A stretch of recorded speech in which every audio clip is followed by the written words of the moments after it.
ပြန်လည်ကြိုဆိုလိုက်ပါတယ်ဒီနေ့မှလည်းခင်လေးတို့ရဲ့ channel ကနေပြီးတော့ဇလန်းကောင်းလေးတစ်ပုဒ်ဖြစ်တဲ့စိုင်ပိုင်ရှင်တစ်ခုလက်မှလေးမသိတာနဲ့စက်ပြင်သမားလေးဖိုးလာပြေဆိုတဲ့ဇလန်းကောင်းလေးကိုဖတ်ပြတင်ဆက်ပေးသွားမှာပဲဖြစ်ပါတယ်ရှင်ဇလန်းလေးမစခင်မှာ channel လေးကို like and subscribe လေးနှိပ်ထားပေးဖို့လည်းတောင်းဆိုချင်ပါတယ်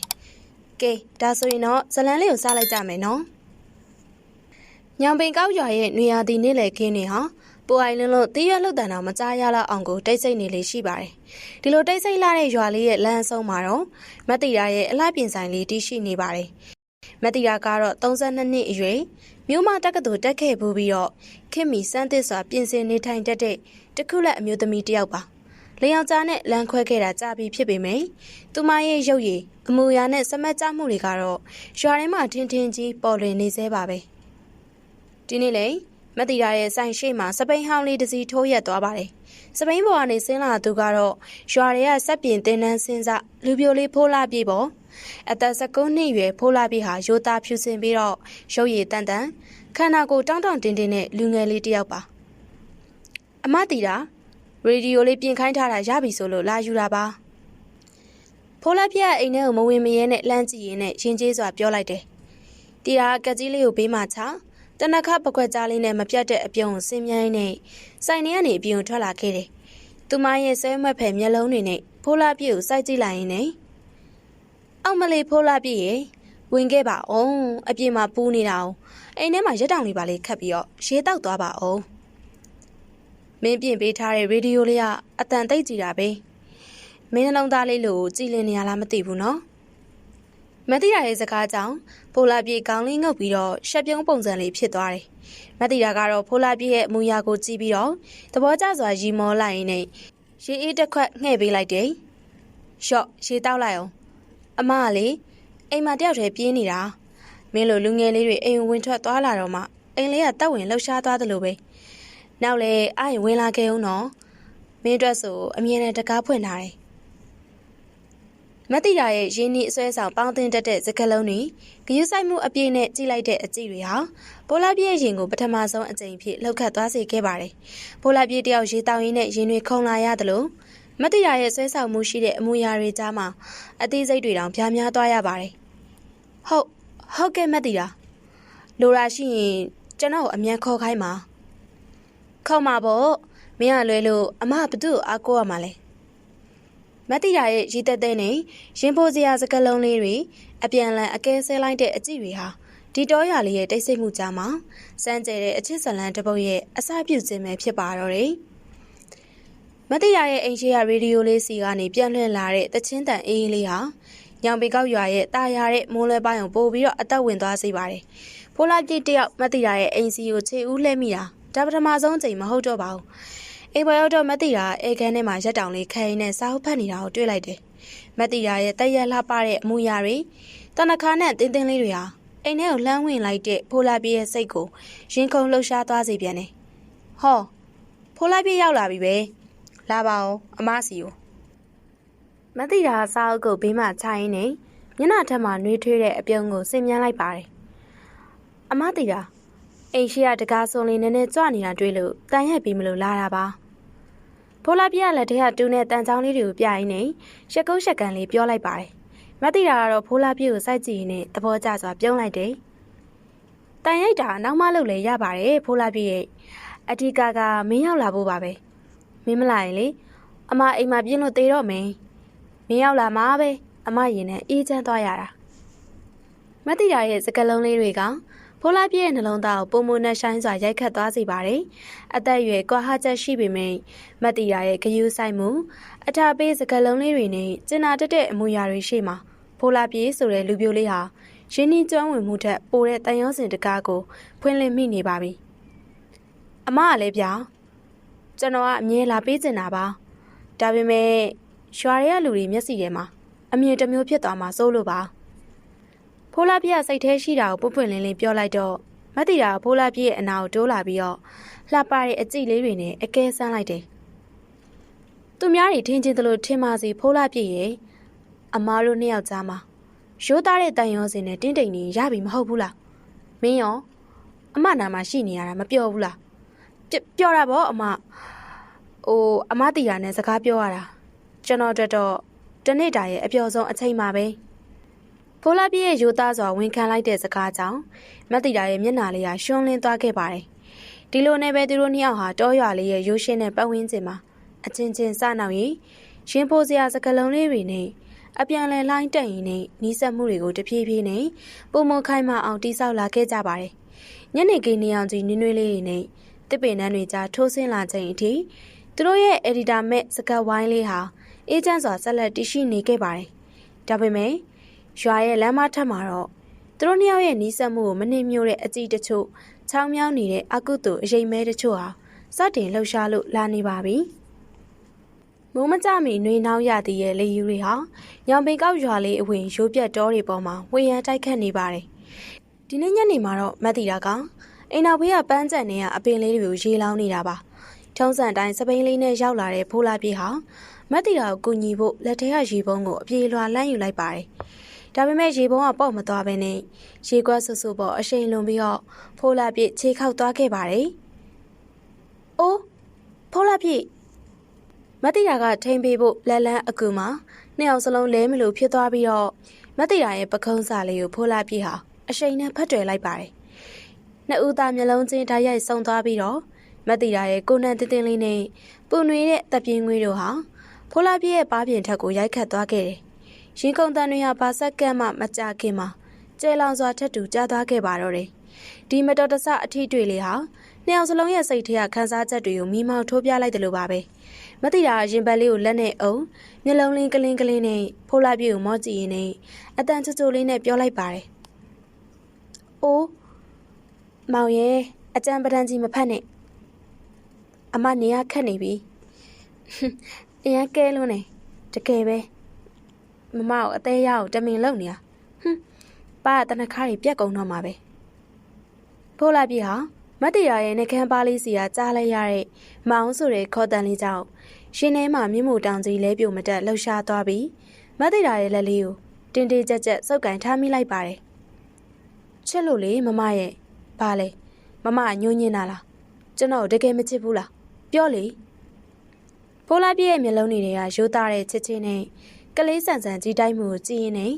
မတ်တီရာကမြူဆွဲတဲ့အပြုံးလေးနီကုန်းချုပ်ကအတန်တိုးတိုးလေးနဲ့ချဲလိုက်ပါတယ်မောင်နော်တကယ်မချစ်ပဲနဲ့ဒီလိုလုပ်เสียလားမယုံရင်လဲမမရင်နဲ့ဝင်းကြည့်လိုက်ပါအောင်မောင်တယောက်တည်းပဲရှိတာဒီလိုနဲ့ပဲရွာစွန်အတိတ်ဆိတ်တဲ့ညောင်ပင်ကြီးရဲ့အရေးအောက်မှာအေးမြတဲ့ညနေခင်းလေးပြင်းနဲ့အတူသူတို့နှစ်ယောက်ဟာချစ်သူတွေဖြစ်စတင်လက်တွဲလိုက်ကြပါတော့တယ်တိုင်ပင်ထားသလိုပဲရွာရဲလူတွေမသိအောင်တိတ်တိတ်ပုံချင်းတွေ့ကြရင်မတ်တီတာရဲ့ပြည့်ရဲ့ကျွဲဝါးတဲ့အချွဲနွဲတွေကြားမှာဖိုးလာပြေးဆိုတဲ့လူပြိုလေးဟာရုံးမရအောင်ဆွဲလန်းနေမြုပ်သွားခဲ့ရပါတယ်ဒါပေမဲ့ညောင်ပင်ကြီးရဲ့တိတ်ကိုင်းချောက်တွေကြားကနေသူတို့ချင်းတွေ့နေတာကိုမှောင်မဲတဲ့အကြည့်တစုံဟာမတိမတာချောင်းမြောင်းကြည့်ရှုနေတာကိုတော့သူတို့နှစ်ယောက်စလုံးသတိမမူမိခဲ့ကြပါဘူးညောင်ပင်ကောက်ရွာရဲ့ညချမ်းအခါဟာလာပညာမဟုတ်ခဲ့ရင်တော့ကြံအောင်လေးတွေနဲ့တိတ်ဆိတ်အေးမြလို့နေပါတယ်မတ်တီရာနဲ့ဖိုးလာပြေးတို့ရဲ့ချစ်ဇလန်းလေးဟာလည်းရွာရဲလူတွေမသိအောင်ပို့ပြီးတော့တိတ်တိတ်ပုံအမြင့်တွဲလာခဲ့တယ်ဒီနေ့ညမှာတော့မတ်တီရာရဲ့အိမ်နောက်ဖေးဇက်စင်တပွဲဖြစ်နေတဲ့စပင်ယုံကြီးအောက်မှာနှစ်ယောက်သားတိုးတိုးတိတ်တိတ်ချင်းတွေ့နေကြတာပါမတ်တီရာဟာသူ့ရဲ့စံရွယ်ရှည်ကြီးတွေကိုတတ်တင်လိုက်နေဖိုးလာပြေးရဲ့ရင်ဝင်နဲ့အသာတိုးဝင်ကမြုံဝန်းရွှဲကြီးတွေနဲ့မောကြည့်လိုက်ပါတယ်မောင်ရဲ့မမအိတ်မပျော်တဲ့ညတွေဆိုရင်ရှင်မောလိုက်တာမောင်အကြောင်းတွေကိုပဲတွေးနေရတာလေမောင်မမကိုဒီလောက်ထိဆွဲလန်းဘာစိတ်တွေခတ်ထားတာလဲပြောပါအောင်မသိတာရဲ့နှကန်းပါလေးကထွက်လာတဲ့စကားအေးလေးတွေကြားမှာဖိုးလာပြေးတယောက်ရင်တွေဒုံဒုံတိုက်မတက်ခုံလောက်သွားရပါတယ်ဖိုးလာပြေးဟာမသိတာရဲ့လက်ချောင်းလေးတွေကိုရှင်ဘက်ပေါ်အသာဖိကတ်ထားနေစိတ်ခတ်တာမဟုတ်ပါဘူးမမရဲ့ကျွန်တော်ရဲ့နှလုံးသားတစ်ခုလုံးမမပေါ်မှာပဲပုံအပ်ထားလို့ပါမမနားမှာရှိနေရင်ကဘာကြီးတစ်ခုလုံးတော့မေ့ကျင်သွားတာမသိတာသဘောကျစွာနဲ့ကြောင်စီစီလေးရီလိုက်ပြီးတော့ဖိုးလာပြေးရဲ့ပါးပြင်ကိုလက်လေးနဲ့တက်ပေးလိုက်တယ်ကလပန်တိုးမနေပါနဲ့မောင်ရဲ့မမကတော့လေမောင်တန်ရောစင်ဖြစ်ရလုံးလို့အချစ်လိုမျိုးတဝင်းအောင်တိုးကျင်လာပြီရွာတွေကမိန်းကလေးတွေမောင်ကြည့်ရင်မမရင်နဲ့အောင်ငင်းနေဖြစ်တာမောင်သိလားဟာမမကလည်းဗျာကျွန်တော်မျက်လုံးထဲမှာမမတယောက်တည်းရှိတာတခြားလူတွေကိုလှဲ့တောင်မကြည့်ပါဘူးဖိုးလာပြေးရဲ့ရိုးသားလာတဲ့ဝန်ခံချက်ကြောင့်မသိရရဲ့ရင်ထဲမှာ အချစ်တို့အပြေးဝစီစဉ်သွားရပါတယ်။နှစ်ယောက်သားကြက်ရောင်အောက်မှာသမုတ်တရားလိုနှဆိုင်တဲ့အကြည့်တွေနဲ့ကြည့်ရှုရင်းနဲ့ရေပိုးစရာအချစ်ကလေးတွေကိုတိုးတိုးလေးဆက်လက်ပေးရနေခဲ့ကြပါတယ်။ဒါပေမဲ့ဒီလိုတပ်ဝင်လာပါတဲ့ညရန်လေးရဲ့အမောင်တူထဲမှာအိမ်နောက်ဖေးချန်စီယိုအပြင်ဘက်ကနေတည့်ရချောက်တွေနင်းလိုက်တဲ့အတန်ခတ်တိုးတိုးနဲ့အတူမကောင်းတဲ့ရွေချက်တစ်ခုရှိနေတဲ့လူတစ်ယောက်ရဲ့ချောင်းမြောင်းနေတဲ့အသက်ရှူတန်တက်ပေါ်ထွက်လာခဲ့ပါတယ်။ရွာနဲ့နည်းနည်းဝေးတဲ့မြစ်ကွေလေးစီကလေအေးအေးလေးတွေဟာညနေခင်းနေညိုချိန်မှာတလွင်လေးတိုက်ခတ်လို့နေပါတယ်။ရွာတွေကအဝင်ထွက်စောင့်ကြည့်တာများတာကြောင့်မတိယာနဲ့ဖိုးလာပြေးတို့ဟာဒီတစ်ချိန်မှာတော့မြေကမ်းဘေးကကိုင်းတော်တန်းလေးအနီးပိုင်ရှင်မဲ့လေဟောင်းလေးပေါ်မှာတိတ်တိတ်ပုံချင်းတွေးဖို့ဆုံးဖြတ်ခဲ့ပါတယ်။မြည်ရပင်ပေါ်မှာရေလိုင်းလေးတွေလှုပ်ခတ်သွားသလိုသူတို့ရဲ့ရင်ထဲမှာလည်းတန်ရောစင်လှိုင်းတွေဟာပုံမှုပြင်းထန်လာခဲ့ပါပြီ။လေဆောင်လေးပေါ်မှာရှင်တွဲထိုင်နေမတိယာသူယူဆောင်လာတဲ့အဝေးလက်ကင်ပွားလေးနဲ့ဖိုးလာပြည့်ရဲ့နဖူးပေါ်ကချွေးစည်းလေးတွေကိုတေချာတုပ်ပေးနေပါတယ်။လှေပေါ်မှာချင်းတွေ့ရတာမစိုးဘူးနော်မောင်။ရွာတွေကလူတွေလည်းမမြင်ရအောင်မြင့်ပြင်ကျဲကြီးကလည်းတာယာလိုက်တာ။ဒါပေမဲ့မောင်ရင်မမမောင်ကိုကြည့်ရတာတနေ့ထက်တနေ့ပို့ပြီးတော့အယုတ်ကျိုးပြဆွဲလန်းလာတာတော့မောင်တောင်းရင်ရွာလိုက်မယ်နော်။မတိယာကအတန်တူတူလေးနဲ့ခေါင်းလေးဆောင်းကမော့ကြည့်ရင်းနဲ့ပျော့ပြောင်းတဲ့အမူအရာလေးနဲ့စနောက်လိုက်ပါတယ်။ဖိုးလာပြကတော့မတိယာရဲ့လက်လေးကိုအသားရဆုပ်ကန်လိုက်နေမျက်လုံးချင်းတိုက်ရိုက်စုံကြည့်လိုက်ပါတယ်။မမဆွဲလန်းကျွန်တော်ဘာမှမလုပ်ပါဘူးမမရဲ့ကျွန်တော်အချစ်တွေရပဲမမနာမှာအမြဲရှိနေတာပါမမသာအနားမှာမရှိတော့ရင်ဒီကဘာကြီးမှာဘာမှမလိုအပ်တော့သလိုပဲတကယ်တော့စကားတွေပဲတက်မနေနဲ့မမအမောင်ရင်ထဲကနေတကယ်မြင့်မြတ်နုံနုံနဲ့တန်ရောစင်ဖြစ်နေတာမောင်လဲမမပေါ်ဘတော်မှမယူမသားမလုပ်ပါဘူးလို့ကတိပေးစမ်းပါမတိရာကကလေးတယောက်လိုမျက်နှာလေးစူပြီးတော့ချဲလိုက်တော့ဖိုးလိုက်ပြကပြုံးလိုက်ရင်နဲ့မတိရာရဲ့ပခုံးလေးကိုအသာရမိတွေ့စေလိုက်ပါတယ်နှစ်ဦးသားမြပြင်ကျဲကြီးကိုကြည့်ရင်းနဲ့အနာဂတ်ကြောင့်အချစ်ကြောင်းတွေကိုကြည်နူးစွာတူတူတိတ်တိတ်တိုင်ပင်နေခဲ့ကြတာပေါ့ဒီလိုနဲ့ရေလိုင်းတန်ငှက်တန်လေးတွေကြားမှာသူတို့နှစ်ယောက်ရဲ့အချစ်ဇလံဟာအေးချမ်းစွာနဲ့သမုတ်တရားလိုနှက်ဆိုင်သွားခဲ့ပါတယ်ဒါပေမဲ့သူတို့မသိတာကတော့ဒီအေးချမ်းမှုဟာမုံတိုင်းမလာမီခဏတာတိတ်ဆိတ်ခြင်းပဲဖြစ်တယ်ဆိုတာပါပဲမြေကမ်းမေးကိုင်းတော့ထဲကနေတစ်ကိုင်းကျိုးတန်အကျယ်ကြီးထွက်ပေါ်လာပြီးတော့ချင်းချောက်နေတဲ့အရိပ်မဲတစ်ခုဟာသူတို့စီကိုကြီးလန်းကျဲကျဲနဲ့တဖြည်းဖြည်းနီးကပ်လာနေခဲ့ပါပြီမြေကမ်းဘေးကိုင်းတော့အတွင်းကနေတစ်ကိုင်းကျိုးတန်နဲ့အတူမသိငါဖွေးရချီတန်တွေထွက်ပေါ်လာတာကြောင့်မတိယာနဲ့ဘိုးလာပြေတို့နှစ်ယောက်စလုံးဒူးတော်အောင်ထိတ်လန့်သွားကြပါတယ်။ဘာတူလဲဘိုးလာပြေကမတိယာကိုသူ့ရဲ့ကြောပြင်နောက်မှာအตาရကစီးတိုင်းနဲ့ကြောက်စိတ်ကိုမျိုးသိက်ကအော်မင်းလိုက်ပါတယ်။ဒါပေမဲ့ကိုင်းတော်ရဲကနေဘာတန်မှပြန်ထွက်မလာတော့ပါဘူး။ဆိုရင်ထိတ်လန့်နေတဲ့မတိယာရဲ့လက်လေးတွေဟာဘိုးလာပြေရဲ့အင်ကြီးစာကိုတင်းကျပ်စွာစုပ်ကင်ထားခဲ့ပါတယ်။နှစ်ယောက်သားအချင်းတွေကိုစောင့်ကြည့်ပြီးပတ်ဝန်းကျင်တိတ်ဆိတ်သွားချိန်ကြမှာလေဟောင်းလေးပေါ်ကနေဆင်းပြီးတော့ရွာဘက်ကိုခက်သက်သက်ပြန်လာခဲ့ကြပါတယ်။ဒါပေမဲ့တကယ်ရင်ထိတ်စရာအဖြစ်ဆိုးကြီးကတော့နောက်တနေ့နနက်မိုးတောက်ချိန်မှာညောင်ပင်ကောက်ရလေးစီရောက်ရှိလာခဲ့တာပေါ့။ရွာဝင်မြလန်းကျောင်းတိုင်းမျောပါလာတဲ့အလောင်းတစ်ခုကိုငါးဖန်သမားတွေစတင်တွေ့ရှိခဲ့ကြတာပါ။ရွာသူရွာသားတွေသွေးပြက်ဖွယ်ရောက်ရှိကြည့်ရှုနေကြချိန်မှာတော့တေဆုံးနေသူဟာတခြားလူမဟုတ်ဘဲမတိရာရဲ့လင်ဟောင်းကိုကျော်စွာဖြစ်နေခဲ့ပါတယ်။ကိုကျော်စွာဟာမတိရာနဲ့လမ်းခွဲပြီးတော့မြို့မှာကွဲပြောက်နေခဲ့ရကနေရွာအပဲချိန်မှာပြန်ရောက်လာပြီးတော့ဒီလိုရဲရဲဆက်ဆက်အသက်ပြောက်ခဲ့ရတယ်လေဆိုတာဘယ်သူမှမသိကြပါဘူး။ရွာလူကြီးနဲ့သက်ဆိုင်ရာတို့အလောင်းနာမှာစစ်ဆေးမှုတွေပြုလုပ်ကြချိန်မှာအရှင်နေဟာပို့ပြီးတော့ရှုပ်ထွေးသွားခဲ့ပါတယ်။ကိုကျော်စွာရဲ့ရုပ်လောင်းလက်ဝါးထဲမှာတင်းကျပ်စွာစုပ်ကန်ထားလျက်ရှိတာတွေ့လိုက်ရတာကစက်ပြင်ယာမှာသုံးနေဖိုးလာပြည့်ရဲ့နာမည်စလုံးထွင်းထားတဲ့တန်ချောင်းခုတ်ကရိယာလေးဖြစ်နေပါတယ်။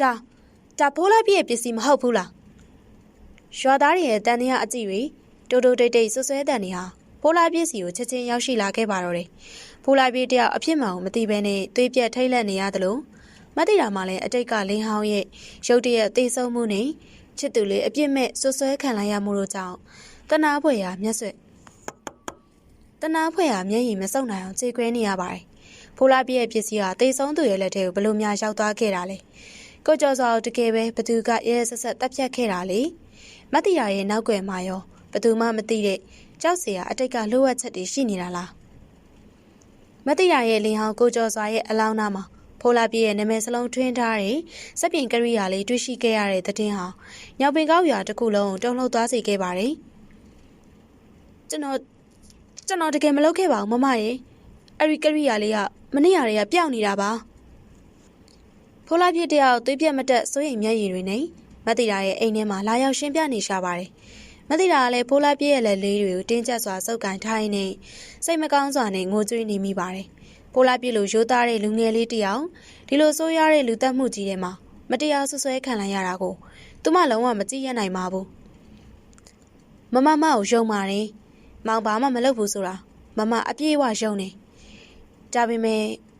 ရွာရဲကလူတွေကတော့မောင်တန်တရားဝင်နေကြပြီမောင်ရင်မတိတာကအတန်တုံတုံလေးနဲ့ပြောရင်းနဲ့ဖိုးလာပြည့်ကိုအန်ရကနေကာကွယ်ပေးခြင်းတဲ့စိတ်တွေအပြည့်ဖြစ်ပေါ်နေတာပေါ့ကိစ္စတွေပို့ပြီးတော့ရှုပ်ထွေးသွားစေတာကတော့သက်ဆိုင်ရာရဲရရှိပြီးရွာကိုရောက်ရှိလာပြီးအလောင်းကိုစစ်ဆေးတဲ့အချိန်မှပါကိုကျော်စွာမြစ်ထဲကျပြီးတော့ရေမစိမ့်မီအစိတ်တစ်မျိုးကျွေးခံထားရကြောင်းနဲ့အလောင်းနောက်မှာတွေ့ရတဲ့ချီယာတွေဟာစပိန်နေနာတဲ့လမ်းကြောင်းတစ်ခုနဲ့ဆက်ဆက်နေကြောင်းပေါ်ထွက်လာပါတယ်ဖိုးလာပြည့်ရဲ့စပိန်နဲ့ကရိယာတွေဟာအဓိကတဲလွန်စွာဖြစ်လာခဲ့ပါတယ်ဒါပေမဲ့ဒီဖြစ်ပျက်ရဲ့နောက်ကွယ်မှာမတိတာကိုယ်တိုင်တော့မသိသေးတဲ့ကြောက်စရာကောင်းတဲ့အကွက်စီမှုတစ်ခုရှိနေခဲ့ပါတယ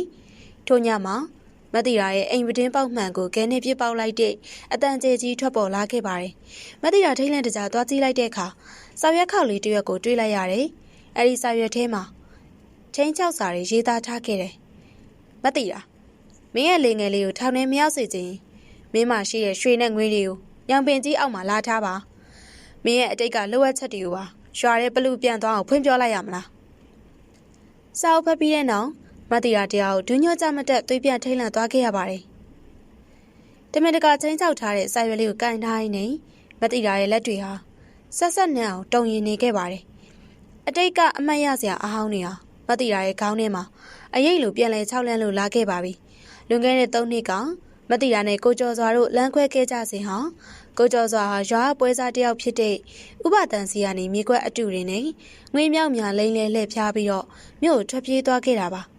အဲ့ဒီတော့ဥပဒန်ဟာစီးပွားပြတ်သွားခဲ့ရုံမကသူ့ရဲ့သမီးဖြစ်သူပါစိတ်ကူးသားဖို့ငွေမရှိတာကြောင့်ဆုံးမသွားခဲ့ရတာပဲဖြစ်ပါတယ်။မတိတ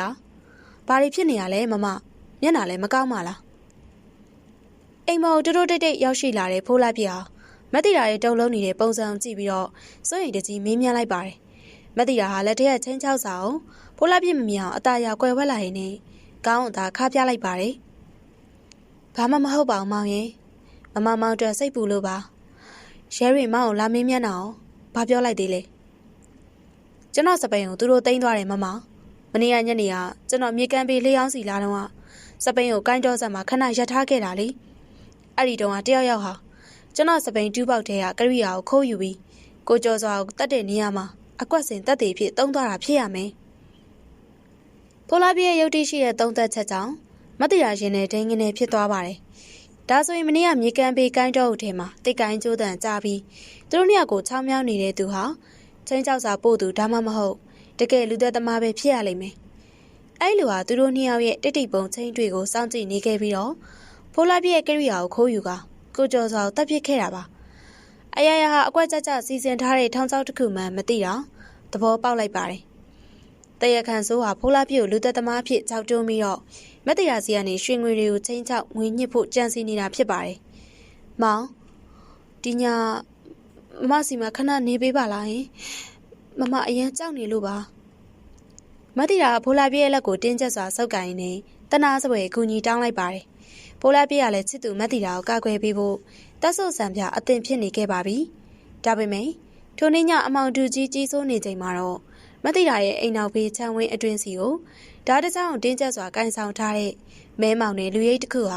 ခြေတမထွက်ဘဲနဲ့တဖြည်းဖြည်းတိုးကပ်လာနေခဲ့ပါတော့တယ်။ညနေတကောင်ရင်ရွာကလေးတစ်ခွင်လုံးတိတ်ဆိတ်ငြိမ်သက်နေချိန်မှာမတိရာရဲ့အိမ်နောက်ဖေးချမ်းဝင်းအတွင်းစီကလက်ကတစ်ကလေးတွေကနေစက္ကနဲတုံသွားတဲ့အတန်ထွက်ပေါ်လာပါတယ်။အိမ်ထဲမှာတော့မတိရာနဲ့ဖိုးလာပြေတို့နှစ်ယောက်စလုံးစိတ်လှုပ်ရှားစွာနဲ့မီးမိတ်ပြီးအချိန်တွေကိုစောင့်ကြည့်နေကြတာပါ။ဖိုးလာပြေဟာမတိရာကိုသူ့ရဲ့ကြောပြင်နောက်မှာလုံခြုံအောင်ကာကွယ်ပေးထားရင်လက်ထဲမှာတော့တေးသားထုတ်တစ်ချောင်းကိုတင်းကျပ်စွာစုပ်ကိုင်ထားခဲ့ပါတယ်။အိမ်နောက်ဖေးတကားချက်လေးပွင့်ထွက်သွားပြီးတော့မျက်နှာကိုပေါ်အောင်မဲမဲစီးထားရတဲ့လူရိပ်တစ်ခုအိမ်ထဲကိုရုတ်တရက်တိုးဝင်လာခဲ့ပါတယ်။လက်ထဲမှာလည်းမီးအောင်မှာလက်ခနဲပြက်သွားတဲ့ဓားမြောင်တစ်ချောင်းကိုကန်ဆောင်ထားပါတယ်။ဘသူလဲဖ ဖိုးလာပြအတန်ကုန်အော်ဟစ်လိုက်ရင်လက်ထဲကတစ်သားတုံးနဲ့အကြံပဒံလှမ်းရဲလိုက်ပါတယ်လူဆိုးကပါးနဲ့စွာအသာရှောင်ကွင်းလိုက်ပြီးတော့ဖိုးလာပြစီကိုဓာတ်နဲ့ထိုးဆိုင်ဖို့ပြေးလာခဲ့ပါတယ်မောင်ပြေးတော့မတိရရဲ့ထိတ်လန့်တဲ့ကြောင်အော်တန်နဲ့တူနှစ်ယောက်သားလူဆိုးကိုဝိုင်းဝန်းခုခံရင်းနဲ့အိမ်ထဲမှာရုံရင်းဆန်ကပ်ဖြစ်ပွားခဲ့ပါတယ်ဖိုးလာပြကအသက်ရွယ်ငယ်ရွယ်ပြီးတော့ခန္ဓာကိုယ်တောင့်တင်းသူဖြစ်တာကြောင့်လူဆိုးရဲ့လက်ကဝိတ်ကိုအတင်းချုပ်ကင်ကဓာတ်ကိုလွတ်ချသွားအောင်အစွမ်းကုန်ရုန်းကန်ခဲ့တာပေါ့ထို့တော့တွင်မတိရာဟာဘေးနာကတန်မုံတစ်ချောင်းကိုကောက်ယူပြီးတော့အိမ်ပြင်ဘက်စီရိုက်နှက်ကအကူညီတောင်းအော်ဟစ်လိုက်ပါတယ်ကူညီကြပါဦးကူညီကြပါဦးအိမ်ထဲကိုလူဆိုးဝင်နေလို့ပါကူညီပေးကြပါဦးညနေတကောင်အော်ဟစ်ရိုက်ခတ်တန်ကြောင့်ရွာရဲခွေးယူတွေတပြိုင်နက်တည်းအော်ဟစ်ဟောင်းသာကြပြီးတော့ရွာသားချို့မိအိမ်တွေလင်းလာခဲ့ပါတယ်လူဆိုးဟာချင်းနေမကောင်းမှန်းသိလိုက်ရတာကြောင့်ဖိုးလာပြေကိုအားကုန်တွန်းထုတ်လိုက်ပြီးအိမ်နောက်ဘေးတကားကနေအမောင်တုစီကိုအမြန်ဆုံးထွက်ပြေးလွတ်မြောက်သွားခဲ့ပါတော့တယ်ဖိုးလာပြေကလူဆိုးနောက်ကိုလိုက်ဖို့ပြင်မိမယ်မသိတာသူ့လက်ကိုတုံတုံရင်နဲ့လှန်ဆွဲတားလိုက်ပါတယ်မောင်မလိုက်ပါနဲ့တော့နော်မောင်တခုခုဖြစ်သွားမှအရန်ကြောက်တယ်စိုးရိမ်လုံးငိုကြွေးနေတဲ့မသိတာကိုဖိုးလာပြေကရင်ဝင်နဲ့အသားရဖတ်ထားရင်းနဲ့အနီနာကျမ်းမြင်ပေါ်ကြည့်လိုက်တဲ့ချိန်မှာအံ့ဩစရာသဲလုံစားတစ်ခုတွေ့ရှိလိုက်ရပါတယ်အဲ့ဒါကတော့လူဆိုးနဲ့ရုံရင်းဆန်ကပ်ဖြစ်စဉ်လူဆိုးရဲ့အင်ကြီးအိတ်ကက်ထဲကနေကြံရိတ်ခဲ့တဲ့ကိုရစာပိုင်ရှင်ဦးစိုးတင်းရဲ့နာမည်ပါပေါ်အားစားတစ်ထည်ပြီးတော့ရဲစခန်းစီပေးဖို့မဲ့လှုပ်ဝက်တိုင်စာအကြံရေးထားတဲ့စာရွက်တစ်ရက်ဖြစ်နေခဲ့ပါတော့တယ်အခင်းဖြစ်ပွားခဲ့တဲ့နေရာမှာကြံရိတ်ခဲ့တဲ့ပေါ်အားစားနဲ့လှုပ်ဝက်တိုင်စာကြောင့်မတိတာနဲ့ဖိုးလာပြေတို့ရဲ့ရင်ထဲမှာမိကုန်းတွေပုံမများပြလာခဲ့ပါတယ်အခင်းဖြစ်ပွားခဲ့တဲ့နေရာမှာကြံရိတ်ခဲ့တဲ့ပေါ်အားစားနဲ့လှုပ်ဝက်တိုင်စာကြောင့်မတိတာနဲ့ဖိုးလာပြေတို့ရဲ့ရင်ထဲမှာမိကုန်းတွေပုံမများပြလာခဲ့ပါတယ်ကွင်းရဆိုင်ပိုင်ရှင်ဦးစိုးတင်းဆိုတာရွာမှာရိုးတတစေတနာထားလှုပ်သူအဖြစ်လူသိများသူပါဒါပေမဲ့ရဲစခန်းစီပေးဖို့မဲ့စာမှုကျမ်းထဲမှာတော့ဖိုးလာပြင်းနဲ့မသိတာတို့ရဲ့တိတ်တိတ်ပုံအချိန်အတွေ့ကိုအသေးစိတ်ရေးသားထားပြီးတော့ကိုကျော်စောလည်းဖိုးလာပြရပဲတဝင်းတူပြီးတော့အစိတ်ခတ်တက်ခဲ့တာပါဆိုပြီးတော့ဆွဆွဲထားပါတယ်ဦးစိုးတင်ဟာကျွန်တော်ပေါ်သဘောကောင်းတဲ့လူပါမမရေသူကဘာလို့ကျွန်တော်ဒီလိုကြောက်တွန်းရမှာလဲဖိုးလာပြဟာမယုံနိုင်စွာနဲ့ရေရွတ်လိုက်ပါတယ်မသိတာကတော့စာရွက်ပေါ်ကစကလုံးလေးတွေကိုတေချာစိုက်ကြည့်ရင်းနဲ့တစုံတစ်ခုကိုရုတ်တရက်သတိရသွားခဲ့ပါတယ်မောင်ဒီစာရေးဟန်ကိုမလုံးဝမှတ်မိနေတယ်စလုံးဝိုင်းဝိုင်းနေနဲ့ရေးတတ်တာဦးစိုးတက်မဟုတ်ဘူးအတိတ်ကကိုကျော်စွာနဲ့မြေကွက်အတူပြဿနာဖြစ်ခဲ့တဲ့ဥပဒံရဲ့လက်ရင်းနဲ့တော်တော်လေးစင်တူနေတယ်ဥပဒံဆိုတဲ့နာမည်ကြားလိုက်ရတဲ့ချိန်မှာဖိုးလာပြေးရင်နဲ့ဒိန်ငနေဖြစ်သွားခဲ့တယ်ဥပဒံဟာအတိတ်ကကိုကျော်စွာရဲ့လိမ့်လည်မှုကြောင့်စီးပွားပြတ်ခဲ့ရုံနဲ့မကောင်းသမီးဖြစ်သူပါဆုံးမသွားခဲ့ရတာမို့ကိုကျော်စွာနဲ့မတိတာတို့ပေါ်အညှိုးကြီးစွာရှိနေခဲ့သူပါဦးစိုးတက်စီကပေါ်ဟာစားကိုအတုံးပြုတ်ပြီးတော့တဲလွန်စားအမှားပေးခဲ့တာဟာလေအကွက်စင်နာခြင်းဖြစ်နိုင်ပါတယ်ဒီတော့တွင်မှာအိမ်ပြင်ဘက်စီကနေခြိတံများပြားနဲ့အတူရွာလူကြီးနဲ့သက်ဆိုင်ရာရဲရရှိတွေရောက်ရှိလာခဲ့ပါတယ်မသိတာအိမ်ထဲမှာဘာတွေဖြစ်တာလဲအော်တန်ကြားလို့လာကြည့်ကြတာရွာလူကြီးမင်းမြန်းလိုက်ချိန်မှာမသိတာနဲ့ဖိုးလာပြေးတို့ဟာအသက်ရှူမမတက်စိတ်လှုပ်ရှားသွားခဲ့ရပါတယ်တကယ်လို့ဒီချိန်မှာတွေ့ရှိခဲ့တဲ့တဲလွန်စားတွေကိုရဲရစီမအပ်ဖဲထိန်းထားရင်သူတို့ပါပြစ်မှုပုံးကွယ်သူတွေဖြစ်သွားနိုင်တယ်လို့ပေးလိုက်ပြန်ရင်လည်းဖိုးလာပြေးကိုတရားခံဖြစ်ပုံမအထင်လွဲသွားနိုင်ပါတယ်ဖိုးလာပြေးဟာတက်တီမွေးပြီးလက်ထဲကတိုင်စာနဲ့ပေါ်ဟာစားကိုရဲရရှိစီဓာတ်ရိုက်လွှဲပြောင်းပေးရလိုက်ပါတယ်ဒါဆော့ဆော့အိမ်ထဲကိုဝင်လာတဲ့လူဆိုးစီကကြံခဲ့တာပါဆရာကျွန်တော်တို့မှာအပြစ်မရှိပါဘူးရဲရရှိဟာတဲလွန်စားတွေကိုတေချာကြည့်ရှုစစ်ဆေးရင်းနဲ့မျက်မှောင်ကျုံလိုက်ပါတယ်ဒီပေါ်အားစားကဦးစိုးတင်ပိုင်တာမှန်ပေမဲ့လက်ရည်ကတော့ဥပဒံရဲ့လက်ရည်နဲ့တူးနေတယ်ဒါပေမဲ့ဥပဒံဟာလွန်ခဲ့တဲ့2ရက်ထဲကရွာထဲမှာမရှိပဲပျောက်ဆုံးနေတာအရာရာဟာပုံမနဲ့ဆိုင်တဲ့ဗဟီဒီကြီးတစ်ခုကိုပြောင်းလဲသွားခဲ့ပါတော့တယ်ကိုကျော်စောတက်ခဲ့တဲ့လူကဘာတူလဲပျောက်ဆုံးနေတဲ့ဥပဒံအောင်တကယ်ပဲတရက်ခန့်လားဒါမှမဟုတ်တခြားသားကောင်တယောက်ဖြစ်သွားပြီလားရဲရရှိဥပဒံပျောက်ဆုံးနေတယ်ဆိုတဲ့စကားကြောင့်မတိတာနဲ့ဖိုးလာပြေတို့ရဲ့ရင်ထဲမှာစိုးရိမ်စိတ်တွေပုံမကြီးမားလာခဲ့ပါတယ်အတိတ်ကအညိုးတေးတွေတရက်ခန့်လို့ယူဆရသူဥပဒံပျောက်ချင်းမလားပျောက်ကွယ်နေတာဟောင်းဒီမုကင်းချင်းရဲ့ကွဲရမှာတခြားဆိုးရွားတဲ့လှုပ်ဝက်ချက်တစ်ခုရှိနေကြောင်းပြသနေတာပါရဲတပ်ဖွဲ့ကဥပဒံရဲ့နေကိုတွားရောက်စစ်ဆေးဖို့ပြင်ဆင်ကြချိန်မတိတာနဲ့ဖိုးလာပြေတို့လည်းမ ကင်းကြောင်မှုလိုက်ပါသွားခဲ့ကြတယ်။ဥပတန်ရဲ့အိမ်လေးဟာရွာဆောင်ကတစ်ပင်အုပ်တွေကြားမှာမဲမောင်တိတ်ဆိတ်လို့နေတယ်။အိမ်တကားမှာတော့ခတ်ထားခြင်းမရှိပဲစီးနေုံသာရှိတာကြောင့်ရဲရရှိရာဓမီရောင်နဲ့တေချာထိုးကြည့်ရင်လည်းတကားကိုအသာရာတိုးဖွင့်လိုက်ပါတယ်။စီမထဲတဲ့တကားတန်နဲ့ကြီးနဲ့တူအိမ်ထဲကနေရနံမကင်းတဲ့မြေစီနဲ့အစိုးတက်ညီဆိုးဆိုးအနံ့တစ်ခုပြန့်လွင်လာတယ်။အိမ်တွေအခန်းလေးမှာတော့ပစ္စည်းတွေဖျို့ဖျဲပြန့်ကျဲနေပြီးတော့စာရေးစပွဲပေါ်မှာလက်စမတက်ထားတဲ့စာရွက်စာတမ်းအချို့ကိုတွေ့ရှိရတယ်။အဲဒီထဲမှာအံ့ဩစရာကောင်းစွာနဲ့မတိတာနဲ့အတိတ်ကလင်ဟောင်းကိုကျော်စွာတို့ရေးသားခဲ့မှုတဲ့ငွေကတိဝင်ခံလွှာပုံတူအခရာတွေကိုပါလေ့ကျင့်ရေးဆွဲထားတာကိုတွေ့လိုက်ရတယ်။ဟင်ဒါကိုကျော်စွာရဲ့လက်ရေးအတုတွေကိုလေ့ကျင့်ထားတာပဲ။ဖိုးလာပြရဲရရှိကိုအမြန်တတိပေးလိုက်ပါတယ်။ဒါဆိုရင်ကိုကျော်စွာတည်ဆုံးမှုမှာဥပဒံဟာတာမန်နာကြီးလူမဟုတ်ဘဲအကွက်ကြကြတဲလွန်စာအမှာဖန်တီးဖို့အတွက်ကြိုတင်ပြင်ဆင်ခဲ့သူဖြစ်နေတာပေါ့။ဒါပေမဲ့တကယ်ရင်ထိတ်စရာအဖြစ်ဆိုကတော့အိမ်နောက်ဘေးဝေယုံတန်းဆက်မှာရှိတဲ့ရေရင်းဟောင်းကြီးစီကနေစတာပါ။ရဲတဲတဲတယောက်ကရေရင်းဟောင်းစီဓမီထိုးကြည့်လိုက်ချိန်မှာအတန်ကိုအော်ဟစ်လိုက်ပါတယ်။ဆရာဒီမှာလာကြည့်ပါဦး။ရေရင်းဟောင်းရဲ့နှကန်းဝမှာသွေးဆက်အချို့နဲ့အတူဥပဒံရဲ့စင်ရဒုက္ခရောက်စဉ်ဟာဝိလိရှိတဲ့အင်ကြီးစားတစညှိတွေကြံ့ရင်နေခဲ့တာပါ။တွင်းထဲမှာတော့ဥပဒံရဲ့ရုပ်လောင်းဟာတိတ်ဆုံးလေးရတာရှိနေပါတယ်။ဥပဒံဒီဘီလရင်လူသက်သမားမဟုတ်ခဲ့ပဲအတိတ်ကအဖြစ်အပျက်တွေကိုအသုံးချပြီးတော့ကိုကျော်စွာရောဥပဒံမှာမကြမ်းတယောက်ပြီးတယောက်ရဲရဲဆက်ဆက်ရှင်းလင်းနေတဲ့တကယ်တရားခံစိုးကြီးတယောက်ဟာရွာထဲမှာအေးအေးဆေးဆေးရှိနေတာကိုတက်သိပြလိုက်တာပဲဖြစ်ပါတယ်။ဒီခင်းဖြစ်ပွားရာနေရာကနေမတိတာတို့အိမ်ကိုပြန်လာကြစေမှာမတိတာရဲ့အိမ်ရှိတကမကြီးပေါ်မှာသွေးရောင်ဇက်တွေနဲ့ရေးဆွဲထားတဲ့စာလုံးတစ်ချောင်းကိုနှစ်ဦးသားထိတ်လန့်ပွင့်တွေ့မြင်လိုက်ကြရပါတော့တယ်။အိမ်ရှိတကားပေါ်မှာသွေးရောင်ဇက်တွေနဲ့ရေးဆွဲထားတဲ့စာလုံးတွေမြင်လိုက်ရတဲ့အခါမတိတာတောင်ခန္ဓာကိုယ်တစ်ခုလုံးမလှုပ်ရှားနိုင်တော့လောက်အောင်ထိတ်လန့်သွားခဲ့ရပါတယ်။စာရွက်ပေါ်မှာရေးထားတာကတော့မတိတာနောက်တစ်ယောက်ကမင်းရဲ့လင်ငယ်လေးပဲ။မောင်ပြန်ရအောင်ဒီအိမ်မှာအတူတူမနေနဲ့တော့မမနဲ့တူတူဝေးတနေအောင်ပြေးရအောင်နော်မတိတာဖိုးလာပြည့်အင်ကြီးစာကိုတုံတုံရင်းနဲ့ဆွဲပြီးတော့စွရင်တကြီးငိုယိုပြောလိုက်ပါတယ်ဒါပေမဲ့ဖိုးလာပြည့်ကမျက်နှာကိုတင်းမာစွာထားပြီးတော့ခေါင်းကိုညှင်းဆန်စွာခါပြလိုက်ပါတယ်မပြေးနိုင်ဘူးမမကျွန်တော်တို့ပြေးရင်ကျွန်တော်တို့ပဲတရက်ခန့်စိုးကြီးဖြစ်သွားလိမ့်မယ်အမှန်တရားကိုရှင်းအောင်မဖော်ထုတ်နိုင်သမျှကျွန်တော်ဘယ်တော့စိတ်အေးရမှာမဟုတ်ဘူးဖိုးလာပြည့်ရဲ့ယောက်ျားရင်းမှာဆန်တဲ့စကားကြောင့်မတ်တီရာငိုတန်ဆဲသွားခဲ့ရပါတယ်။ဖိုးလာပြည့်ညံအောင်စူးစီးပြီးတော့အတိတ်ကဖြစ်ပျက်တွေကိုစနစ်တကျပြန်လည်ဆန်းစစ်ကြည့်လိုက်ပါတယ်။ကိုကျော်စွာအသက်ခံရတယ်။ဥပဒံလည်းရေရင်းဟောင်းထဲမှာတေဆုံးနေတာကိုတွေ့ရတယ်။တရက်ခန့်ဟာအတိတ်ကကိုကျော်စွာနဲ့ဥပဒံတို့ရဲ့ပြဿနာကြားမှာနစ်နာခဲ့ရသူသို့မဟုတ်အခြေအနေကိုအသုံးချပြီးတော့ကိုကျိုးရှာခြင်းသူတယောက်ပဲဖြစ်ရမယ်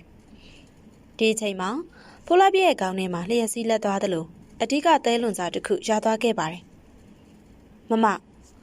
ဥပဒံရဲ့သမီးလေးလွန်ခဲ့တဲ့3နှစ်ကစေကူတာဖို့ငွေမရှိလို့ဆုံးသွားတော့အဲ့ဒီစေကန်ကဘသူစေကန်လဲ။အဲ့ဒါရွာဆရာဝန်အကူဦးမြတ်စိုးရဲ့စေကန်လေးမောင်ဟုတ်တယ်ဦးမြတ်စိုးဖိုးလာပြည့်ရေရွလိုက်ပါတယ်။ဦးမြတ်စိုးကရွာမှာလူချစ်လူခင်များသူဖြစ်ပေမယ့်ကိုကျော်စွာရွာကိုပြန်ရောက်လာတဲ့ညကောင်ဦးမြတ်စိုးရဲ့စေကန်ဘေးကနေဖြတ်သွားတာကိုဖိုးလာပြည့်ကိုယ်တိုင်မြင်လိုက်ရတာပါဒါလည်းမကသေးပါဘူးကိုကျော်စွာရဲ့အလောင်းမှာတွေ့ရတဲ့အစိတ်ဟာတာမန်ရွာသားတွေရွာနိုင်တဲ့အစိတ်မျိုးမဟုတ်ပဲစေဝါပေတာနားလေသူတွေသာတုံးဆွဲနိုင်တဲ့အစိတ်မျိုးဖြစ်နေတာပါဦးမြတ်စိုးဟာဥပဒံစီကနေအကျွေးတွေရစရာရှိခဲ့ဘူးတလို့မတိတာရဲ့အလှပြင်ဆိုင်မြေကွက်ကိုလည်းဈေးနိုင်ဝယ်ဖို့ခက်ခက်ခဲခဲစူးစမ်းခဲ့ဘူးသူဖြစ်ပါတယ်မမကျွန်တော်တို့ဦးမြတ်စိုးစေကန်းဘက်ကိုအချိန်နေတွားကြည့်ရအောင်ဖိုးလာပြင်းနဲ့မတိတာတို့နှစ်ယောက်ကညနဲ့တကောင်မှာဦးမြတ်စိုးရဲ့စေကန်းဘက်ကိုချီတံမထွက်ဘဲနဲ့ချင်းကပ်သွားခဲ့ကြပါတယ်စေကန်းရဲ့နောက်ဖေးပတင်းပေါက်မှန်ကနေချောင်းကြည့်လိုက်ချိန်မှာဦးမြတ်စိုးဟာစေကပ်နေတဲ့ဓာတုဗေဒဘူးအချို့ကိုပလတ်စတစ်အိတ်ထဲထုတ်ပိုးနေပြီးတော့လက်ထဲမှာလည်းဖိုးလာပြင်းရဲ့နောက်ထပ်ပျောက်ဆုံးနေတဲ့စက်ပြင်ကရိယာတစ်ခုကင်ထားတာကိုရင်းသက်ရှုမောပဲတွေ့မြင်လိုက်ရပါတယ်ဦးမြတ်စိုးရဲ့စေကန်းနောက်ဖေးပတင်းပေါက်မှန်ကနေချောင်းကြည့်နေတဲ့ဖိုးလာပြင်းနဲ့မတိတာတို့နှစ်ယောက်ဟာအသက်ရှူဖို့ပင်မေ့လျော့သွားခဲ့ပါတယ်မိအိမ်မမိန်အောက်မှာဦးမြတ်စိုးဟာစီးကပ်နေတဲ့ဆေးဘူးတွေကိုပလတ်စတစ်အိတ်ထဲစီစီထုတ်ပိုးနေုံမကဖိုးလာပြည့်ရဲ့ပျောက်ဆုံးနေတဲ့စက်ပြင်ကရိယာကို သွေးဆက်ချိုးနဲ့တုံလိမ်မှုပြင်ဆင်နေတာကိုမျက်ဝါးထင်ထင်တွေးလိုက်ရတာပါဒါဟာဖိုးလားပြစ်ကိုထပ်မံ၍ဒုတိယမြောက်လူတက်မှုမှာပါအပြေအဝကြောက်တုံမှုကြံစည်နေခြင်းပဲဖြစ်ပါတယ်မောင်ကြည့်ရတာဦးမြတ်စိုးကတကယ်တရခံမင်းမတိတာတိုးတိုးလေးကတုတ်ကရဲ့ရေရွတ်လိုက်ပါတယ်ဒါပေမဲ့ဖိုးလားပြစ်အောင်မတိတာရဲ့လက်ကိုမတိမတာဆွဲထားလိုက်ရင်ငြိမ်နေဖို့သင်္ကေတပြလိုက်ပါတယ်အတတ်ပညာရှိတဲ့ဦးမြတ်စိုးဟာတယောက်တည်းဒီလောက်ထိအကွက်စစ်စစ်ဆောင်ရွက်နိုင်မှာမလားလေးလံတဲ့လူရုပ်အလောင်းတွေကိုမြစ်ထဲမျောတာရေရင်းဟောင်းထိပြစ်ထဲတာတွေကိုတယောက်တည်းတည်ယူဖို့ဆိုတာလုံးဝယုတ်တိမရှိလာပါဘူးဒါဆိုရင်သူ့မှာအပေါင်းမှာတယောက်ရှိနေပါလိမ့်မယ်ထိုအချိန်မှာစိတ်ကနောက်ဘေးတကာရုတ်တရက်ပွင့်သွားပြီးတော့မဲမောင်လာတဲ့လူရိပ်တစ်ခုထပ်မံတိုးဝင်လာပါတယ်ပစ္စည်းတွေပြင်ပြီးပြီလားမြတ်စိုးရဲတွေရွာထဲမှာအကင်းပါနေတယ်မြ မြန်လုံးမရမယ်နော်ထွက်ပေါ်လာတဲ့အတန်ပိုင်ရှင်ကိုကြားလိုက်ရတဲ့ချိန်မှာမက်တီရာနဲ့ဖိုးလာပြေတို့နှစ်ယောက်စလုံးသွေးပြတ်မတက်တုံးလုံးသွားခဲ့ရပါတယ်အဲ့ဒီတောင်ဟာတခြားလူမဟုတ်ပဲအမှုလိုက်ရဲရရှိရဲ့ဘေးမှာအမြဲတမ်းကူညီဆောင်ရွက်ပေးနေတဲ့ရွာရဲ့အားကိုးရတဲ့ရွာကောင်းဆောင်ဦးကဲဖြစ်နေလို့ပါစိတ်အေးထားပါဦးကဲရကိုကျော်စွာရောဥပဒံမှာမရှိတော့လို့မြေကွက်ပိုင်ဆိုင်မှုစားချုပ်အတုတွေနဲ့ငွေကြေးတွေအားလုံးကျွန်တော်တို့နှစ်ယောက်လုံးစိတ်ကြိုက်ခွဲဝေလို့ရပြီအဲ့ဒီကောင်လေးဖိုးလာပြေကိုပဲတရက်ခံလွှဲလိုက်ရင်အရာရာโอเคသွားပြီဦးမြတ်ဆိုရဲ့ကောက်ကျစ်စွာရီမောလိုက်တာဟာအမောင်တူထဲမှာပြန်လွင့်သွားခဲ့ပါတယ်အတိတ်ကကိုကျော်စွာလိမ့်လဲခဲ့တဲ့ငွေကြေးတွေနဲ့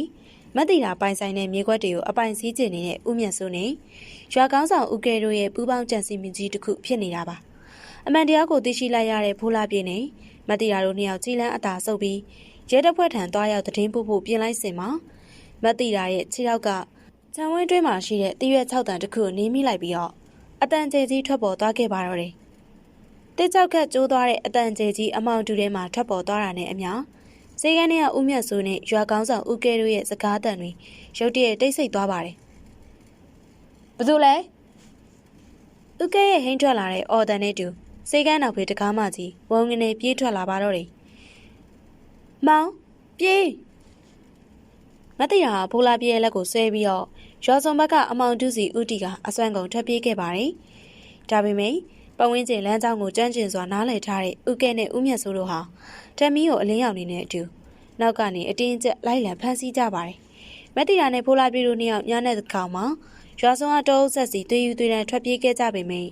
်မက်တီရာရဲ့ခလုတ်တိုက်လဲကျသွားမှုကြောင့်ခရီးမတွင်မဲ့ဖျက်သွားခဲ့ရပါတယ်။ဟာ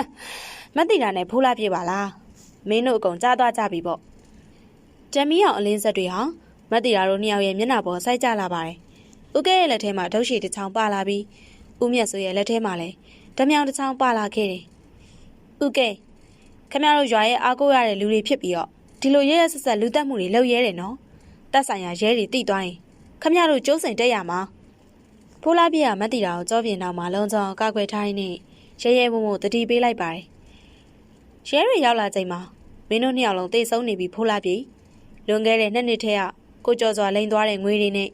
မတ်တီတာရဲ့ပိုင်ဆိုင်မှုတွေကိုငါတို့ကအပိုင်စီးဖို့စောင့်နေခဲ့တာမင်းတို့နှစ်ယောက်ရင်ရင်းဟောင်းနာမှာချင်းတွေ့ရင်စကားများပြီးတယောက်ကိုတယောက်တတ်ကြတယ်လို့ပဲရဲ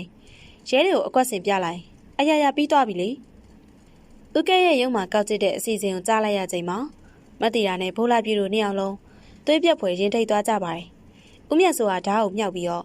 ဖိုးလာပြေစီအရှိန်နဲ့ပြေးဝင်လာချိန်မှာဖိုးလာပြေဟာစက်ပြင်သမားတယောက်ရဲ့လိမ်မြန်လာတဲ့တုတ်ပြန်မှုနဲ့ဘေးကိုရှောင်ကွင်းလိုက်ပြီးဦးမြတ်စိုးရဲ့လက်ကောက်ဝစ်ကိုအတင်းလှမ်းဖမ်းချုပ်လိုက်ပါတယ်အသက်အန္တရာယ်နဲ့ရင်ဆိုင်နေရတဲ့ဒီတောအုပ်ဆက်လေးထဲမှာဖိုးလာပြေးနဲ့မတ်တီတာတို့နှစ်ယောက်ဟာထွက်ပြေးလွတ်မြောက်နိုင်ပါမလားအသက်လူပဲဖြစ်ပွားနေတဲ့တောအုပ်ဆက်အမောင်တူထဲမှာဖိုးလာပြေးဟာအာကုံသုံးပြီးတော့ဦးမြတ်စိုးရဲ့ဓာတ်ကင်ထားတဲ့လက်ကောက်ဝစ်ကိုအတင်းချုပ်ကင်လိုက်တယ်မောင်ပြတ်မလုံးနဲ့မတ်တီတာရဲ့စိုးရင်တကြီးပြောတဲ့အတန်နဲ့တူဦးကဲရလက်ထက်ကဒုတ်ရှည်ကြီးနဲ့ဖိုးလာပြေးရဲ့ကြောကုန်းကိုအာကုံရိုက်နှက်လိုက်ပါတယ်ပြင်းထန်လာတဲ့ရိုက်ချက်ကြောင့်ဖိုးလာပြေးနာကျင်စွာနဲ့ကျမ်းမြင်ပေါ်ဒူးထောက်ကျသွားခဲ့ပါတယ်။ဒါမဲ့ဖိုးလာပြေးဟာဇာတိမန်နဲ့တူလဲကြမသွားပဲကျမ်းမြင်ပေါ်ကတဲဆုပ်ကိုယူကဦးကဲရဲ့မျက်နှာကိုအာကုံပတ်ထုတ်လိုက်ပါတယ်။အာငါမျက်စိဦးကဲမျက်စိပြာသွားပြီးရိမ့်ရိမ့်သွားချိန်မှာဖိုးလာပြေးဟာမတိတာကိုအမြန်ဆွဲထုတ်လိုက်ပါတယ်။မမညောင်ပင်ကြီးဘက်ကိုပြေးနှစ်ယောက်သားပြေးလွှားထွက်ပြေးကြရင်နဲ့ရွာစွာညောင်ပင်ကြီးစီရောက်လာခဲ့တယ်။ညောင်ပင်ကြီးကလွန်ခဲ့တဲ့ရက်များစွာကသူတို့နှစ်ယောက်အချစ်ကတိတွေပေးရခဲ့ဘူးတဲ့တိတ်တိတ်ပုံချင်းတွေ့တဲ့နေရာလေးပါ ဒါပေမဲ့အခုတော့အသက်အန္တရာယ်ကနေပုံအောင်ရနေရာတစ်ခုဖြစ်လို့နေခဲ့ပါပြီ။ညောင်ပင်ကြီးရဲ့ပင်စီမာကြီးနောက်ကွယ်မှာနှစ်ယောက်သားပုံးရှောင်ရင်းနဲ့အသက်ကိုခက်ခက်ခဲခဲရှူနေကြရပါတယ်။မတ်တီရာဟာဖိုးလာပြည့်ရဲ့ဒဏ်ရာရထားတဲ့ကြောကုန်းကိုလက်လေးနဲ့တက်ပြီးနဲ့မျက်ရည်ကျနေရှာပါတယ်။မမကြောင့်မမောင်ရဲ့မမနာမကက်ခဲ့။မောင်ဒီလိုအန္တရာယ်နဲ့ရင်ဆိုင်ရမှာမဟုတ်ဘူး။မဟုတ်တာမမရဲ့ကျွန်တော်မမကိုအသက်ပေးပြီးကောက်ွယ်မှာပါကျွန်တော်တို့လက်မလျှော့ရဘူးနော်ဖိုးလာပြည့်ရဲ့ကြန့်ခိုင်တဲ့စကားကြောင့်မတ်တီရာရင်ထဲမှာအားစေးတစ်ခွက်ရလိုက်တယ်လို့ပါပဲထို့စဉ်မှာညောင်ပင်ကြီးစီကိုဦးကဲနဲ့ဦးမြတ်စိုးရဲ့ဓမီရောင်တွေတဖြည်းဖြည်းနီးကပ်လာခဲ့ပါတယ်ဖိုးလာပြည့်မတ်တီရာမင်းတို့ဘလောက်ပဲပုံပုံငါတို့လက်ထဲကလွတ်မှာမဟုတ်ဘူးမင်းတို့အသေးပဲကြံရမယ်ဦးကဲရဲ့ကောက်ကျစ်အေးဆက်လာတဲ့အတန်ကြီးဟာလေထဲမှာလွင့်ပြန်လာပါတယ်ဖိုးလာပြည့်ဟာဘေးနားမှာရှိတဲ့ကြောက်ခဲကြီးတစ်ခဲကိုတင်းကျပ်စွာဆုပ်ကန်လိုက်တယ်။ညောင်ပင်ကြီးရဲ့ပင်စီမာကြီးကွယ်မှာဓမီအောင်တွေတဖြည်းဖြည်းနီးကပ်လာတာနဲ့အမျှမတိရာနဲ့ဖိုးလာပြည့်တို့ရဲ့ရင်ခုန်တန်တွေဟာလည်းမျက်စံလှူရှားလို့လာတယ်။ဦးကဲနဲ့ဦးမြတ်စိုးတို့ဟာဒုတ်ဓားတွေကိုကန်ဆောင်ထားပြီးတော့ညောင်ပင်ကြီးကိုနှစ်ဖက်ခွဲကပိတ်ဆို့ရှာဖွေနေကြတာပါ။ဒီတိုင်းဆက်ရှိနေရင်နှစ်ယောက်စလုံးမကြမီတွေ့ရှိသွားတော့မှအမှန်ပါပဲ။ဖိုးလာပြည့်ကလည်းတရက်ကြောက်ခဲကိုစင်စင်ကြည်ကြည်နဲ့အကွက်တစ်ခုကိုညှန်ဆင်လိုက်ပါတယ်ကျွန်တော်ကြောက်ခဲကိုညဘက်ချမ်းခိုက်တော့စီအစွမ်းကုန်ပြစ်ပေါက်လိုက်မယ်အတန်ကြားလို့သူတို့အဲ့ဘက်သွားကြည့်တဲ့ချိန်မမရွာတွေကိုအမြန်ပြေးပြီးတက်ဆိုင်ရရဲရရှိစီသွားပြီးတော့အကူညီတောင်းတော့မဖြစ်ဘူးမမောင်တယောက်တည်းမထားခဲ့နိုင်ဘူးမတိရာကတုံရင်စွာနဲ့ညှင်းဆန်လိုက်ပေမယ့်ဖိုးလာပြဟာမတိရာရဲ့ပခုံးတစ်ဖက်ကိုရဲရင်စွာစုပ်ကူလိုက်ရင်းနဲ့မမပြေမှကျွန်တော်တို့နှစ်ယောက်လုံးတက်တာမှာပါကျွန်တော်ကိုယုံပါကျွန်တော်ဘာမှမဖြစ်စေရဘူးနော်ဖိုးလာပြည့်ရဲ့ယုံကြည်မှုနဲ့မျက်ဝန်းတွေကိုကြည့်ရင်းနဲ့မတ်တီရာခေါင်းကိုညှိလိုက်ရတယ်ဖိုးလာပြည့်ကလက်ထက်ကကြောက်ခဲကြီးကိုညာဘက်ချမ်းချုံပုတ်တွေစီကိုအစွမ်းကုန်ပြစ်ပေါက်လိုက်တယ်အဲ့ဒီမှာအတန်ကြားတယ်သွားကြည့်စမ်းဦးကဲနဲ့ဦးမြတ်စိုးတို့နှစ်ယောက်စလုံးဟာဓမီရောင်တွေကိုညာဘက်ကိုထိုးပြပြီးတော့အပြေးလွှားသွားရောက်ကြည့်ရှုလိုက်ကြပါတယ်အခွင့်ကောင်းရရှိလိုက်တာနဲ့မတ်တီရာအသက်ကိုလူကဗတ်ပြောင်းပြီးတော့ရွာဘက်စီကိုအစွမ်းကုန်ပြေးထွက်သွားခဲ့ပါတယ်။ဒါပေမဲ့ဦးမြတ်စိုးတို့ဟာလူကင်းပါဝသူမို့ပရိယေကိုအမြန်သဘောပေါက်သွားခဲ့တယ်။ဟဲ့အောင်ကျင်းမိပြီ။ဟိုမှာတိတာပြေးပြီ။ဦးမြတ်စိုးဟာတိတာရဲ့နောက်ကိုအရှိန်နဲ့လိုက်ပါသွားခဲ့တယ်။ဖိုးလာပြေဟာတိတာကိုအန္တရာယ်မကြောက်ရောက်စေချင်တာကြောင့်ညောင်ပင်ရိပ်ထဲကနေရုတ်တရက်ပြေးထွက်လာပြီးတော့ဦးကဲ့ရဲ့ခါကိုဝင်တိုက်ပြေးထွက်လာပြီးအတူတကွလဲကျသွားခဲ့ပါတယ်။ဟာမင်းလူကောင်လေးကငါ့ကိုရှင်းကျင်တာလား။ဦးကဲ့ကဒေါသတကြီးနဲ့လက်ထက်ကတုံနေဖိုးလာပြည့်ရဲ့ပခုံးကိုပြင်းထန်စွာရိုက်နှက်လိုက်ရာဖိုးလာပြည့်ကျမ်းမြေပေါ်လဲကျသွားခဲ့ပါတယ်။ဒါပေမဲ့ဖိုးလာပြည့်ဟာဇာတိမှန်နဲ့ဦးကဲ့ရဲ့ခြေထောက်ကိုအတင်းဆွဲလဲလိုက်ပြီးအောက်ကနေအကြံပဒံရုံးကန်ခုခံနေခဲ့ပါတယ်။တခြားတစ်ဖက်မှာတော့မတ်တီရာဟာရွာလမ်းမစီပြေးလွှာရောက်ရှိလာခဲ့ပေမဲ့ခြေခောက်ပြီးလဲကျသွားခဲ့ရပါတယ်။နောက်ကနေလိုက်လာတဲ့ဦးမြတ်စိုးဟာလည်းဓာတ်ကိုမြောက်ပြီးတော့မတ်တီရာရဲ့အနာကိုတဖြည်းဖြည်းတိုးကပ်လာပါတယ်။မတ်တီရာမင်းတို့ပြေးလို့မလွတ်ပါဘူးဆိုမှမင်းတို့တီးသွားတဲ့လှုပ်ဝက်ချက်တွေနဲ့အတူဒီညပဲဇက်သိမ်းလိုက်တော့ဦးမြတ်စိုးဟာဓာတ်နဲ့ထိုးဆိုင်ဖို့အားယူလိုက်စင်မှာရုတ်တရက်အမောင်တူတွေကပြေးဝင်လာသူတယောက်ဟာဦးမြတ်စိုးဘေးတိုက်အရှိန်နဲ့စောက်တွန်းလိုက်တာကြောင့်ဦးမြတ်စိုးမြေပြင်ပေါ်လဲကျသွားခဲ့ပါတယ်။အဲဒီလူကတော့အောက်မှာအကြံပဒံခုခံပြီးတော့ဦးကဲရဲ့လက်မလွတ်မြောက်ရုံထွက်လာတဲ့ဖိုးလာပြည့်ပဲဖြစ်ပါတယ်။ဖိုးလာပြည့်ကဒဏ်ရာတွေကြားထဲကနေမတ်တီတာကိုအမြန်ဆွဲထုတ်လိုက်ပြီးတော့မရက်စကန်ဘက်ကိုသွားကျွန်တော်ဒီမှာထိန်းထားမယ်မောင်ဟိုမှာရဲတွေလာနေပြီမတ်တီရာပြောလိုက်တဲ့အချိန်မှာရွာလမ်းမတစ်လျှောက်မီးရောင်တွေရဲအိုရောတန်တွေနဲ့အတူတက်ဆိုင်ရာရဲရရှိကြီးတွေနဲ့ရွာသူရွာသားအချို့လက်နှိပ်ဓမီတွေကင်ဆောင်ပြီးပြိုင်တူပြေးဝင်လာကြပါတော့တယ်စောစောအိမ်ထဲကိုလူဆိုးဝင်စဉ်ကလေးကရွာသားအချို့တန်တရားရှိပြီးတော့တည်င်းပို့ထားတာကြောင့်ရဲတပ်ဖွဲ့ဟာရွာစွန်ဘက်ကိုကင်းလဲရမှာအော်တန်နေကြားရတဲ့စီကိုအချိန်မီရောက်ရှိလာခြင်းဖြစ်ပါတယ်။လက်နက်ချလိုက်တော့ဦးမြတ်စိုးမင်းတို့ပုံအောင်လို့မရတော့ဘူး။ရဲရရှိရဲ့တနက်နဲ့အမိတ်ပေးလိုက်တဲ့အတန်ကြောင့်ဦးမြတ်စိုးရောနောက်ကလိုက်လာတဲ့ဦးကဲပါတုံးလုံးစွာနဲ့လက်နက်တွေကိုလွှတ်ချလိုက်ရပါတယ်။ရဲတပ်ဖွဲ့ဟာဦးကဲနဲ့ဦးမြတ်စိုးတို့နှစ်ယောက်လုံးကိုလက်ထိတ်ခတ်စစ်ဆေးစေမှာဦးမြတ်စိုးရဲ့အိတ်ထဲမှာကိုကျော်စွာနဲ့ဥပတန်တို့ရဲ့အမှန်တကယ်ပိုင်ဆိုင်မှုစာချုပ်တွေအစိပ်ဘူးတွေနဲ့အတိတ်ကငွေကြေးလိမ်လည်မှုတပ်တွေအထောက်အထားတွေအားလုံးပေါ်ထွက်လာခဲ့ပါတယ်။အတိတ်ကကိုကျော်စွာရွာကိုပြန်ရောက်လာစဉ် ဦးမြတ်စိုးနဲ့ဦးကဲတို့ဟာမတိရာရဲ့ပိုင်ဆိုင်မှုတွေကိုရယူဖို့အတွက်ဦးကျော်စွာကိုအစိတ်ခတ်တပ်ဖြတ်ခဲ့ခြင်းဖြစ်ကြောင်းတဲလွန်စားဖြစ်ဖိုးလာပြည့်ရဲ့စက်ပြင်ကရိယာကိုတုံးပြီးတော့ကြောက်တွန်းခဲ့ခြင်းဖြစ်ကြောင်းထို့နောက်အတိတ်သက်ဥပဒံကိုပါရှင်းလင်းခဲ့ခြင်းဖြစ်ကြောင်းကိုတက်တဲ့ထောက်ထားတွေနဲ့အတူအမှန်တရားကြီးပေါ်ပေါက်သွားခဲ့ပါတော့တယ်ဖိုးလာပြည့်နဲ့မတိရာတို့နှစ်ယောက်ဟာတယောက်ကိုတယောက်တင်းကျပ်စွာဖတ်ထားရင်းအနေအစိုးကြီးကနေလွတ်မြောက်ခဲ့ရတဲ့အတွက်ဝမ်းနဲ့ဝမ်းသာမျက်ရည်တွေစီးကြခဲ့ရပါတယ်တရားခံစိုးကြီးတွေဖြစ်တဲ့ဦးမြတ်စိုးနဲ့ရွာကောင်းဆောင်ဦးကဲတို့ကိုတပ်ဆိုင်ရာရဲတပ်ဖွဲ့ဟာလက်ထိတ်ခတ်ခေါ်ဆောင်တော်ပြီးတဲ့နောက်မှာတော့ညောင်ပင်ကောက်ရွာလေးဟာဖုံးလွှမ်းနေတဲ့မှောင်မဲတဲ့အမိုက်တရိုက်ဗဟေဒီကြီးကနေကင်းဝေးသွားခဲ့တာပေါ့အတိတ်ကကိုကျော်စွာရဲ့လိမ်လည်မှုနဲ့ပတ်သက်တဲ့မြေခွဲပြဿနာတွေဥပဒံသိဆုံးမှုရဲ့အမှန်တရားတွေအားလုံးဟာလေတရားဥပဒေရှိမှရှင်းရှင်းလင်းလင်းပေါ်ပေါက်ခဲ့တာကြောင့်ဖိုးလာပြပေါ်ကြားရောက်ခဲ့တဲ့မတရားဆွဆွဲချက်တွေဟာလည်းလုံးဝကင်းစင်သွားခဲ့ရပါတယ်မုံတိုင်းစိုးကြီးလွတ်မြောက်သွားခဲ့ပြီးတဲ့နောက်နှွေနှောင်းရသည့်ရဲ့မိုးဦးလေပြေလေးတွေဟာညောင်ပင်ကောက်ရွာစီကိုအေးမြစွာတိုက်ခတ်လို့လာခဲ့ပါတယ်ဒီနေ့ညနေမှာတော့စိမ့်လန်းဆူပြေနေတဲ့ညောင်ပင်ကြီးရဲ့အရေးအောက်မှာမတိရာနဲ့ဖိုးလာပြတို့နှစ်ယောက်ရှင်တွဲထိုင်နေကြပါတယ်ဖိုးလာပြရဲ့ဒဏ်ရာတွေလည်းတက်တာသွားခဲ့ပြီဖြစ်တယ်လို့မတိရာရဲ့မျက်နှာလေးပေါ်မှာလည်းစိုးရိမ်ပူပန်မှုတွေမရှိတော့ဘဲနဲ့လှပတဲ့အပြုံးလေးတွေပြန်လဲဝင်းမောက်လို့လာခဲ့ပါပြီမောင်မမတို့ရင်ဆိုင်ခဲ့ရတဲ့အန်နီရီကအရန်အောင်မှကြောက်ဖို့ကောင်းခဲ့တယ်နော်ဒါပေမဲ့လေမမဝမ်းသာတယ်ဘာလို့လဲဆိုတော့မောင်ရဲ့အကျင့်နဲ့တက်တီကိုမမအပြည့်အဝတွေ့လိုက်ရလို့ပဲမတိရာခေါင်းလေးဆောင်းကမော့ကြည့်ရင်နဲ့အတန်ချိုချိုလေးနဲ့ပြောလိုက်ပါတယ်ဖိုးလာပြဟာမတိရာရဲ့လက်လေးကိုတင်းကျပ်စွာမြင့်မြတ်နုံနုံစုပ်ကန်ရင်းနဲ့ကျွန်တော်လည်းမမကိုကောက်ွယ်ပေးနိုင်ခဲ့လို့ဝမ်းသာပါတယ်မမရဲ့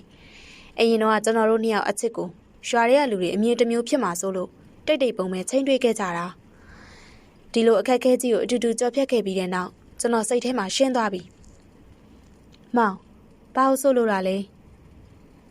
ကျွန်တော်မမကိုပွပွင့်လင်းလင်းပဲအတီးတကျပေါင်းသင်းသွားတော့မယ်မမဘသူတွေဘာပဲပြောကျွန်တော်တို့နှစ်ယောက်ရဲ့ရိုးသားတဲ့အချစ်နဲ့တန်ရောစင်ပြီးတော့အဲ့ဒီအချစ်နဲ့တန်ရောစင်နေနဲ့ကျွန်တော်အမှန်တရားကိုစိန်ခေါ်ရဲပါပြီဖိုးလာပြည့်ရဲ့ရင်းချက်ပြီးတော့ရဲရင်လာတဲ့စကားတွေကြောင့်မတိရာရဲ့မျက်ဝန်းထဲမှာဝမ်းသာမျက်ရည်စာလေးတွေဝဲတက်သွားခဲ့ပါတယ်။မတိရာဖိုးလာပြည့်ရဲ့ပခုံးပေါ်အသားအရာလေးခေါင်းမိလိုက်ရင်းနဲ့အေးချမ်းစွာပြုံးလိုက်ပါတော့တယ်။ပရိသတ်များရှင်တချင်ဟာအခက်ခဲတန်တရားနဲ့တဲထိတ်ရင်မဘေးဒီတွေပြည့်နှက်ခဲ့ဘူးတယ်။ဒီညောင်ပင်ကြီးရဲ့အရေးအောက်မှာတော့အသက်ရွယ်ကွာဟချက်တွေကိုအချင်းနဲ့တက်တီတို့နဲ့ကြော်ဖြတ်နိုင်ခဲ့ကြတယ်။မတိရာနဲ့ဖိုးလာပြည့်တို့ရဲ့အချစ်ဇလန်းလေးဟာအဆွေးလမ်းမဲ့အကြောက်တရားမဲ့စွာနဲ့လှပအေးချမ်းစွာဇာသိမ်းသွားခဲ့ပါတော့တယ်ရှင်။အခုလိုမျိုးဇလန်းကောင်းလေးကိုအဆုံးထိလိုက်ပါစီမျောပေးခဲ့ကြတဲ့အတွက်ပရိသတ်များအားလုံးခင်လျက်ကျေးဇူးအများကြီးတင်ပါတယ်။